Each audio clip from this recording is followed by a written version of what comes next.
નમસ્કાર, હું છું અંજલિ રાવલ અને તમે જોઈ રહ્યા છો ન્યૂ ભારત ન્યૂઝ. મુખ્ય સમાચાર મળી ગયા છે કે રાજ્યમાં સાયક્લોનિક સર્ક્યુલેશન સક્રિય થઈ ગયું છે. 7 દિવસ વરસાદની આગાહી થશે ત્યારે હવામાન વિભાગે આગાહી કરી છે. દક્ષિણ ગુજરાત, ઉત્તર ગુજરાત, સૌરાષ્ટ્રમાં આગાહી કરાઈ છે તો પવન 15 થી 20 કિલોમીટરનો રહેશે. બનાસકાંઠા, થરાદ, પાટણ, દાહોદમાં આગાહી થઈ છે ત્યારે મહેસાણા, સાબરકાંઠા, અરવલ્લીમાં પણ આગાહી કરાઈ. મહીસાગર જિલ્લામાં પણ વરસાદની આગાહી છે તો છોટાઉદેપુર, નર્મદા, સુરત, ડાંગ, તાપીમાં આગાહી કરાઈ છે. નવસારી, વલસાડ, દમણ, દાદરા નગર હવેલીમાં પણ આગાહી કરાઈ છે તો સુરેન્દ્રનગર, રાજકોટ, જૂનાગઢમાં પણ વરસાદની શક્યતા વ્યક્ત કરવામાં આવી છે. અમરેલી, ભાવનગર, મોરબીમાં વરસાદની આગાહી થઈ છે તો ગીર સોમનાથ, બોટાદ, કચ્છ, દીવમાં પણ વરસાદની સંભાવના વ્યક્ત થઈ રહી છે. દેશમાં ચોમાસું વધુ સક્રિય બન્યું છે. આગામી 10 કલાક માટે ભારે વરસાદની ચેતવણી છે તો 16 રાજ્યોમાં આઈએમડીનું એલર્ટ જાહેર કરવામાં આવ્યું. દિલ્હી, યુપી સહિત અનેક રાજ્ય અસરગ્રસ્ત થશે તો ગાજવીજ અને તેજ પવનની આગાહી કરાઈ છે. કેટલાક વિસ્તારોમાં 70 કિલોમીટર પ્રતિ કલાકની ઝડપે પવન ફૂંકાશે. ઉત્તરાખંડ, બિહાર, એમપીમાં વરસાદી માહોલ જામશે ત્યારે છત્તીસગઢ અને ગુજરાતમાં વરસાદ વધી જશે. આગામી 3 થી 4 દિવસ વરસાદી પ્રવૃત્તિ તેજ બનવાની છે તો દક્ષિણ પશ્ચિમ ચોમાસું વધુ આગળ વધશે. નીચાણવાળા વિસ્તારોમાં સાવચેતીની જરૂર છે. વેનેઝુએલા બાદ પાકિસ્તાનમાં પણ ભૂકંપ આવ્યો છે. પાકિસ્તાનમાં 5.4 ની તીવ્રતાનો ભૂકંપ નોંધાયો છે જ્યારે સવારે ભૂકંપના જોરદાર આંચકા અનુભવાયા છે. EMSCએ 5.4 ની તીવ્રતાની પુષ્ટિ કરી છે તો ભૂકંપની ઊંડાઈ આશરે 35 કિલોમીટર નોંધાઈ. અનેક વિસ્તારોમાં લોકો ઘરની બહાર દોડી આવ્યા છે તો જાનહાનિ કે નુકસાનના તાત્કાલિક અહેવાલ હજી સુધી નથી મળ્યા. વેનેઝુએલાના વિનાશકારી ભૂકંપ બાદ ફરી ચિંતા ઊભી થઈ છે તો સિસ્મિક એજન્સીઓ સ્થિતિ પર નજર રાખી રહી છે. આફ્ટર શોકની શક્યતાને લઈને સતર્કતા વધારાઈ છે. વેનેઝુએલામાં ફરી ભૂકંપના આંચકા આવ્યા છે તો 4.9 ની તીવ્રતાનો વધુ એક ભૂકંપ નોંધાયો. રાજધાની કારાકાસ સુધી આંચકા અનુભવાયા છે તો ભૂકંપમાં મૃત્યાંક 920 પર પહોંચ્યો છે. 3360 થી વધુ લોકો ઘાયલ થયા તો 51700 થી વધુ લોકો હજુ લાપતા છે. અત્યાર સુધીમાં 243 લોકોને જીવતા બચાવાયા છે અને બચાવ કામગીરી સતત ચાલી રહી છે. મૃતકોની સંખ્યા વધવાની આશંકા વ્યક્ત કરાઈ છે તો લોકો જાતે કાટમાળ હટાવી રહ્યા છે. સ્વજનોની શોધમાં પરિવારો દિવસ રાત કાર્યરત છે અને અનેક વિસ્તારોમાં રાહત કામગીરી પડકારરૂપ બની છે. ચીનની રાજધાની બીજિંગમાં એક સનસનાટીપૂર્ણ વિમાન અકસ્માતની ઘટના સામે આવી છે. અહીં આવેલા 109 માળના સુપ્રસિદ્ધ સાઇટિક ટાવર સાથે એક લાઇટ એરક્રાફ્ટ એટલે કે નાનું વિમાન ધડાકાભેર ટકરાયું હોવાના અહેવાલ છે. આ ભયાનક ટક્કર બાદ ઇમારતની આસપાસ અને આકાશમાં ધુમાડાના ગોટે ગોટા ઉડતા જોવા મળ્યા હતા. આ સમગ્ર ઘટનાના live video social media platform પર ખૂબ જ વાયરલ થઈ રહ્યા છે, જેના કારણે સ્થાનિક સ્તરે ભારે અફરાતફરીનો માહોલ સર્જાયો છે. ઘટનાની જાણ થતાં જ બીજિંગ પ્રશાસન અને ફાયર બ્રિગેડ સહિતની ઇમરજન્સી ટીમો ઘટના સ્થળે દોડી ગઈ હતી. સુરક્ષા એજન્સીઓએ ટાવરની આસપાસનો વિસ્તાર કોર્ડન કરીને તાત્કાલિક રાહત અને બચાવ કામગીરી હાથ ધરી છે. આ ભયાનક અકસ્માતમાં કેટલી જાનહાનિ થઈ છે કે કેટલું નુકસાન થયું છે તે અંગે હજુ સુધી ચીન સરકાર તરફથી કોઈ સત્તાવાર આંકડો જાહેર કરવામાં આવ્યો નથી. હાલ એરક્રાફ્ટ કયા કારણોસર ટાવર સાથે ટકરાયું તે દિશામાં ઉચ્ચ સ્તરીય તપાસ શરૂ કરવામાં આવી છે.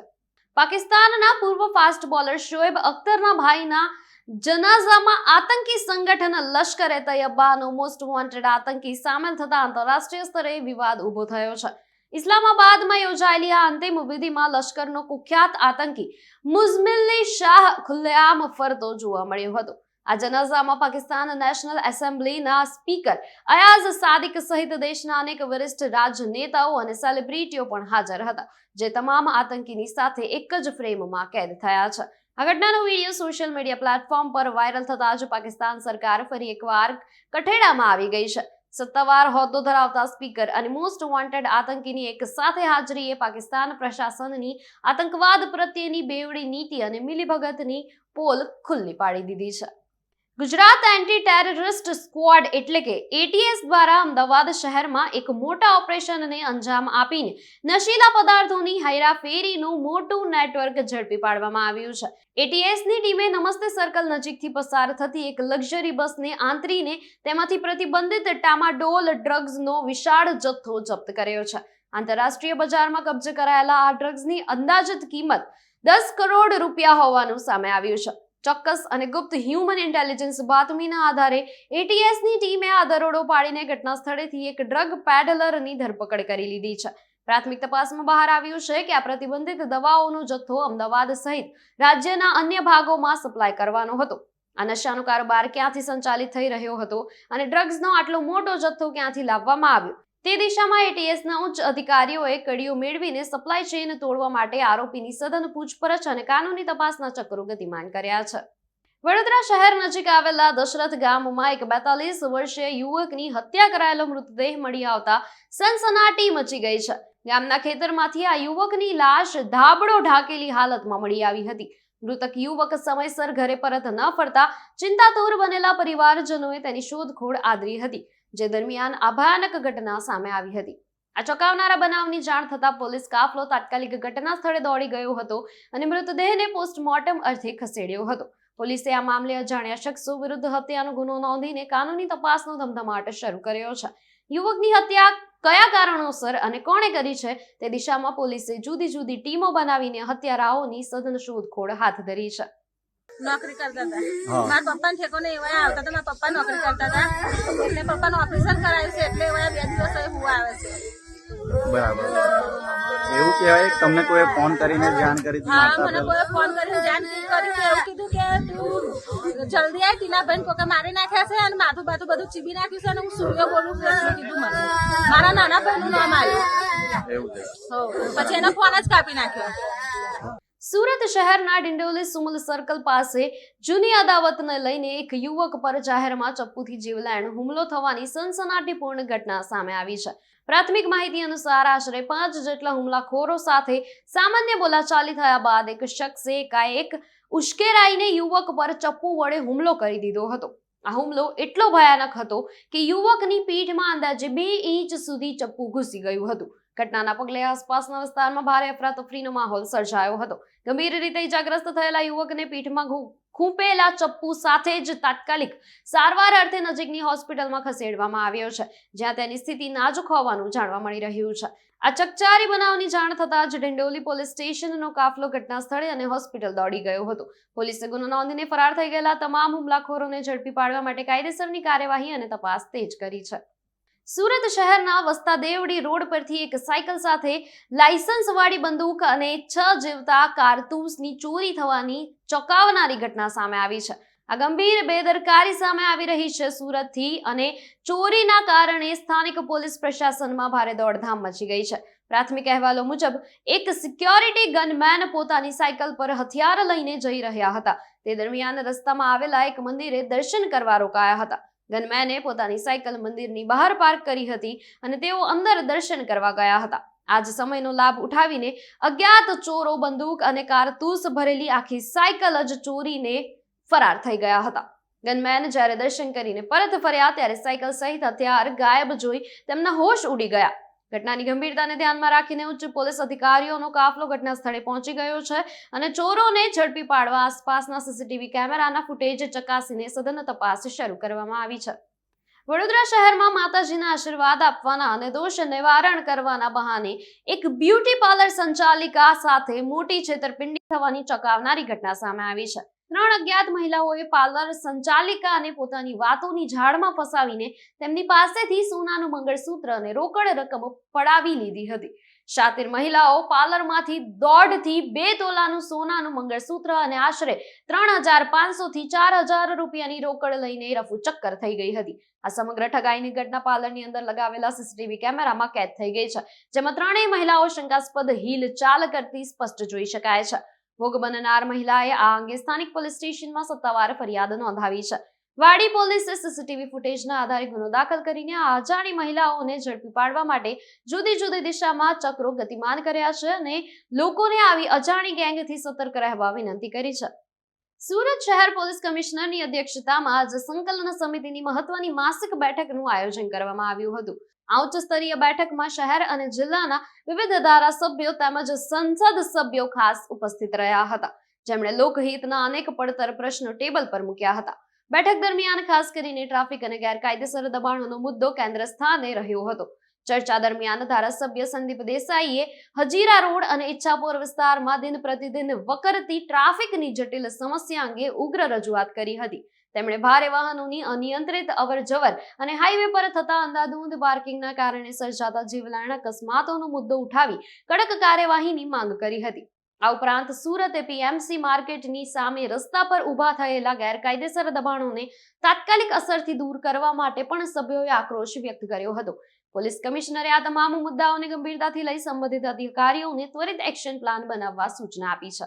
સુરત પોલીસ કમિશનર દ્વારા દર મહિને ધારાસભ્ય છે સંસદ સભ્યોની સંકલન મિટિંગ થાય છે. આજની મિટિંગની અંદર મારી વિધાનસભાના જે પ્રશ્નો હતા આ ખાસ કરીને ઈચ્છાપુર હજીરા રોડ પર જે મહાકાય ઉદ્યોગ આવેલા છે અને રસ્તાની બાજુમાં જે પાર્કિંગ થાય છે અને પાર્કિંગ થવાના કારણે ઘણા અકસ્માત પણ થાય છે, ટ્રાફિક જામ થાય છે, સમય બગડે છે, ઇંધણ પણ બગડે છે. એ બાબતમાં અમે આજે રજૂઆત કરી છે. અગાઉ પણ રજૂઆત કરી, એના કારણે ઘણો કામમાં ફરક છે. પૂરેપૂરો ફરક હવે આજની મિટિંગ પછી કમિશનરશ્રી બાંહેધરી આપી છે કે બધા જ કામો અમે તમારા ઝડપથી પૂર્ણ કરીને ટ્રાફિકનો પ્રશ્ન હલ કરવાની ખાતરી આપી છે. આભાર. વડોદરા શહેરની જીવાદોરી સમાન વિશ્વામિત્રી નદીને પ્રદૂષણ મુક્ત કરવા માટે વડોદરા મ્યુનિસિપલ કોર્પોરેશન દ્વારા અભિયાન હાથ ધરવામાં આવ્યું છે. નદીમાં ગેરકાયદેસર રીતે કચરો અને રાસાયણિક વેસ્ટ ફેંકતા તત્વો સામે હવે તંત્રએ લાલ આંખ કરી છે. આ અંતર્ગત આગામી 15 દિવસની અંદર જ વિશ્વામિત્રી નદીના કિનારે આવેલા કુલ 13 જેટલા મુખ્ય અને સંવેદનશીલ સ્થળોએ હાઈટેક સીસીટીવી કેમેરા લગાવવાની સત્તાવાર જાહેરાત કરવામાં આવી છે. કોર્પોરેશનના જણાવ્યા અનુસાર નદી કિનારે મોડી રાત્રે કે વહેલી સવારે કન્સ્ટ્રક્શન વેસ્ટ, પ્લાસ્ટિક અને અન્ય જોખમી કચરો નાખી જનારા લોકો પર આ કેમેરાની મદદથી 24 કલાક કડક નજર રાખવામાં આવશે. સીસીટીવી ફૂટેજમાં જે પણ કચરો નાખતા પકડાશે તેમની સામે ભારે દંડ ફટકારવા સહિતની કાયદેસરની કડક કાર્યવાહી કરવામાં આવશે. આ નિર્ણયથી નદીમાં રહેતા મગરો અને અન્ય જળચર જીવોના અસ્તિત્વને બચાવવામાં તેમજ નદીને ગંદકીથી મુક્ત રાખવામાં મોટી સફળતા મળશે તેમ માનવામાં આવી રહ્યું છે. વિશ્વામિત્રીમાં ગત વર્ષે જે કામગીરી કરવામાં આવેલી એ કામગીરી દરમિયાન આપણે 22,000 મેટ્રિક જેટલો કન્સ્ટ્રક્શન ડિમોલિશન વેસ્ટ તેમજ 960 ટન જેટલો પ્લાસ્ટિક વેસ્ટનો નિકાલ કરવામાં આવેલો હતો. ત્યારબાદ જે પબ્લિક અથવા સંસ્થા દ્વારા જે ઇલીગલ ડમ્પિંગ થઈ રહ્યું છે સીએનડી વેસ્ટનું, પ્લાસ્ટિક વેસ્ટનું, એના માટે 13 જેટલી સ્પોટ આઈડેન્ટિફાઈ કર્યા છે અને સ્પોટો ઉપર ઇલીગલ ડમ્પિંગ અટકે એના માટે સીસીટીવી કેમેરા મૂકવાનું આયોજન છે, જેના થકી આઈડેન્ટિફાઈ કરી શકાય કે કઈ સંસ્થા અથવા કયા વાહન દ્વારા ત્યાં ડમ્પિંગ કરવામાં આવી રહ્યું છે, કયા ઇસમ દ્વારા ત્યાં ડમ્પિંગ કરવામાં આવ્યું છે. તેની ઉપર વોર્ડ સેનિટેશન ટીમ દ્વારા કાર્યવાહી કરીને એને દંડની કાર્યવાહી કરવામાં આવશે, દંડ પણ કલેક્ટ કરવામાં આવશે, તેમજ લિફ્ટિંગ કરીને એને યોગ્ય નિકાલ પણ કરવામાં આવશે. અને નદીમાં જે આ 13 સ્પોટ સિવાય પણ બીજા બધા સ્પોટ ઉપર પણ એનું મોનિટરિંગ હમણાં સર્વેલન્સ ચાલુ છે. અમારા એન્જિનિયર દ્વારા સર્વે પણ કરવામાં આવેલ છે કે આવો કોઈ નવો સ્પોટ આઈડેન્ટિફાય થાય અથવા કોઈ ડમ્પિંગ થતું હોય તો જે તે કન્સર્ન વોર્ડના વોર્ડ ઓફિસર અને વોર્ડ એન્જિનિયરિંગ ટીમને સંપર્ક કરીને સંકલન કરીને એનો નિકાલ કરવામાં આવી રહ્યો છે. કેટલા દિવસમાં કેમેરા લગાવવાના? કેમેરાની કામગીરી આપણે આઈટી વિભાગ દ્વારા કરવામાં આવનાર છે. એની સાથે સંકલન કર્યું છે. 10 થી 15 દિવસમાં એ લોકો કેમેરા ઇન્સ્ટોલ કરવામાં આવશે. મોરબીના જેતપુર ગામમાં ખેડૂતોના પડતર પ્રશ્નોને લઈને ચાલી રહેલા આમણાંત ઉપવાસ આંદોલને હવે ઉગ્ર સ્વરૂપ ધારણ કર્યું છે. ખેડૂતોની આ લડતને વેગ આપતા આંધ્રાણ ગ્રામ પંચાયતે આંદોલનને પોતાનો સત્તાવાર અને ખુલ્લો ટેકો જાહેર કરી દીધો છે. ગ્રામ પંચાયતના આ નિર્ણયથી સ્થાનિક વહીવટીતંત્ર પર ભારે દબાણ ઊભું થયું છે. આંદોલનને સમર્થન આપવાની સાથે જ ગ્રામ પંચાયતના હોદ્દેદારોએ સરકારને આખરી અલ્ટિમેટમ આપ્યું છે. જો આગામી 48 કલાકમાં ખેડૂતોની માંગણીઓ અંગે કોઈ હકારાત્મક નિર્ણય લેવામાં નહીં આવે તો સરપંચથી લઈને પંચાયતના તમામ ચૂંટાયેલા સભ્યો પોતાના પદ પરથી સામૂહિક રાજીનામા આપી દેશે તેવી કડક ચીમકી ઉચ્ચારવામાં આવી છે. ગ્રામ પંચાયતની આ આરપારની લડતની જાહેરાત બાદ સમગ્ર પંથકના ખેડૂતોમાં રોષ વ્યાપ્યો છે. જ્યારે બીજી તરફ મામલો થાળે પાડવા માટે સરકારી બાબુઓએ દોડધામ શરૂ કરી દીધી છે. સમાચારમાં હાલ માટે બસ આટલું જ. વધુ સમાચાર માટે જોડાયેલા રહો ન્યૂ ભારત ન્યૂઝ સાથે. નમસ્કાર.